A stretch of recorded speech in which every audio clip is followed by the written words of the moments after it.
من احمد فرهادیان هستم، مدیر فناوری اطلاعات مؤسسه آموزش عالی خراسان.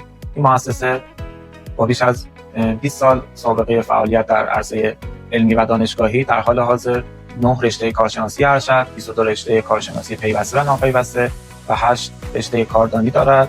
در حال حاضر بیش از 2500 دانشجوی فعال و 270 تا عضو هیئت علمی داریم که در حال حاضر در این مجموعه در حال فعالیت هستند.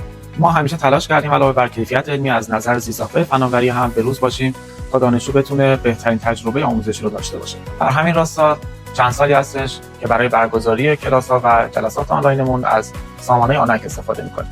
یکی از دغدغه‌های اصلی ما همیشه پایداری و کیفیت ارتباط بوده، چون وقتی که بحث آموزش آنلاین مطرحه، کوچکترین مشکل یا قطعی میتونه کل جلسه رو خط راه قرار بده. خوشبختانه این سامانه تونسته این نگرانی ما رو کاملا برطرف کنه. حتی اخیراً موردی پیش اومد که اینترنت بین‌الملل دچار اختلال شد، اما به خاطر زیرساخت قوی این سامانه کلاس‌ها و جلسات ما بدون مشکل ادامه پیدا کرد و این برای ما خیلی ارزشمنده. از نظر سرعت، امنیت و همینطور پشتیبانی فنی واقعا تجربه خوبی داشتیم. تیم پشتیبانی آنک همیشه کنار ما بوده و هر زمان نیاز داشتیم خیلی سریع پاسخگو بودن.